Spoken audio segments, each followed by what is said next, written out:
Hey gamers, this is Liz Davidson from Beyond Solitaire, and today I'm going to be reviewing Sprawlopolis from Button Shy Games. So this is my copy of Sprawlopolis, and it fits in my hand, which this is a micro game. Without the expansions, it only has 18 cards. So let's take a look inside and see how it plays. So setup for this game is incredibly simple. All you do is you shuffle the cards, and then you're going to draw 3 of them to determine your scoring conditions. That's right, each of these cards is double-sided. So one side has maps on it, and the other will have a scoring condition. So each card is really doing double duty for you in the game. Your goal score for the game is actually determined by which scoring cards you draw. So in this case, it'll be so your target score for the game is actually determined by the scores in the top left corner of the scoring cards you draw. Some of them are harder and the numbers are lower. Some of them are easier and it makes the numbers higher. So in this case, it's like 35 would be our target score. So mini marts would give us points for commercial blocks that are directly between residential blocks with the same road connecting all 3. So we're going to be trying to build little sets of orange, blue, orange on our board. The morning commute is we want a road that passes through both a residential block and a commercial block. So that's actually a really good draw, right? Because these two really have some synergy with each other. So we can actually be really focused during that. And then here we have the burbs, a park. You get a point per park block that's adjacent to your largest group of residential blocks. But then you get an industrial, but you lose points for industrial blocks that are placed the same way. So you have to be watching what other kinds of terrain, right, you're putting near your residential blocks. So all of these cards happen to do with residentials, and they have some synergy with each other, so it would make for a pretty nice game. So once you've dealt out your scoring cards, you're going to give yourself 3 cards, and you're going to leave the top one visible on the next card.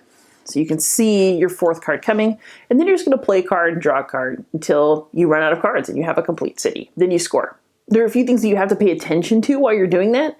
One is that you're going to get 1 point for each block and your largest block of same color terrain types, basically. So for your largest chunk of parks that you can build, you get 1 point for each park in that glob of parks.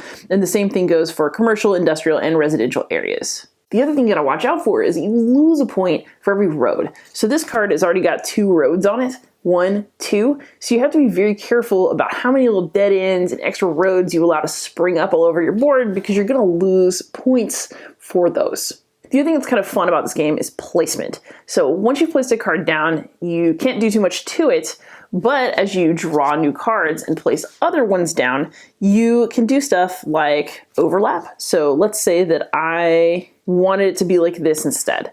I could make that choice. I don't know why I would, but I could.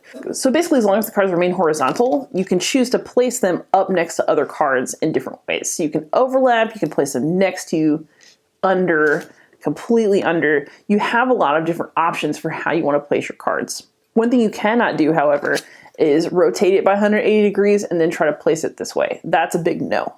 So if this is my starting card and I'm looking at these scoring conditions, I might try to set up some nice combos with the roads and the mini marts.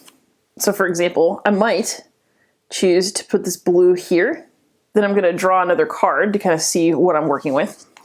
But then I might choose to say, put this orange road right here so that I get both the road points and the orange, blue, orange combo points. Then I draw another card and I would just keep going until my city is complete. And that's a basic overview of how you play Sprawlopolis.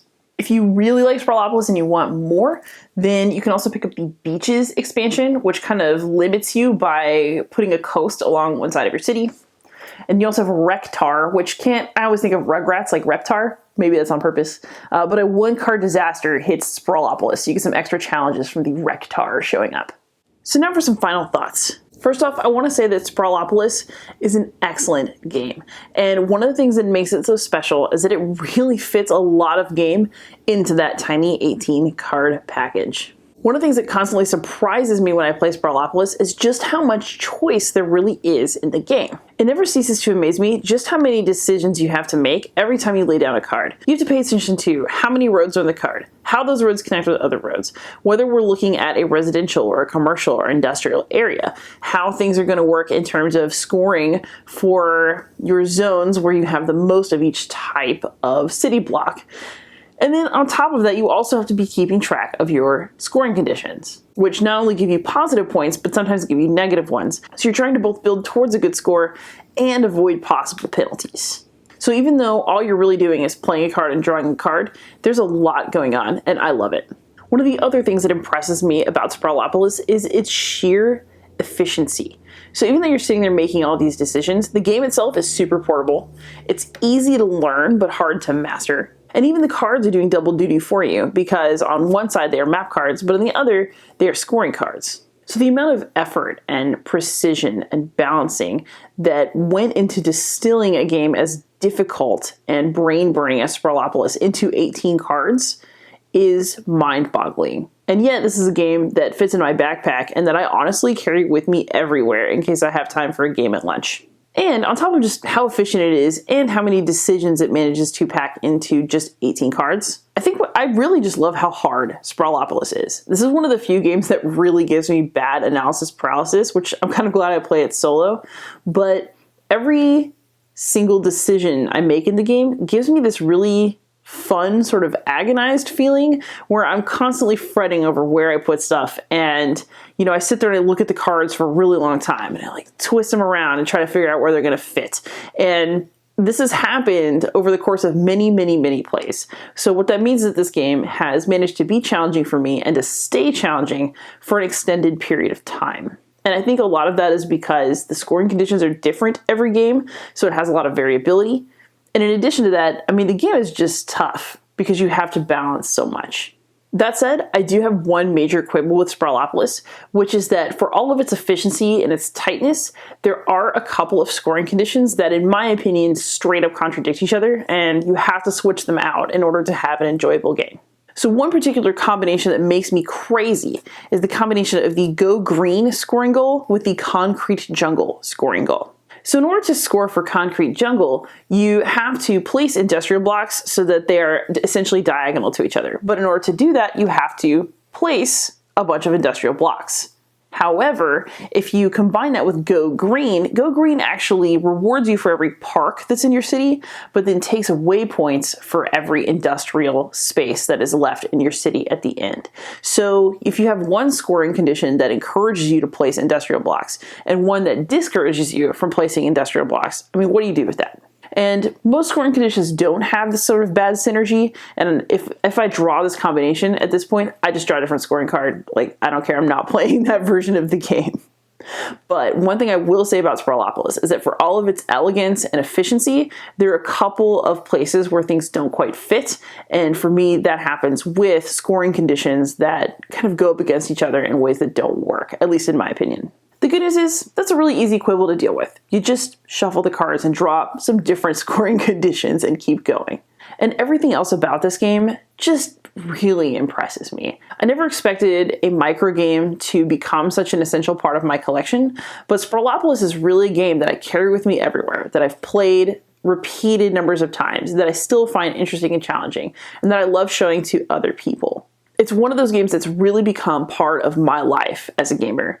And I love having it there. So for that, I give it a 9 out of 10.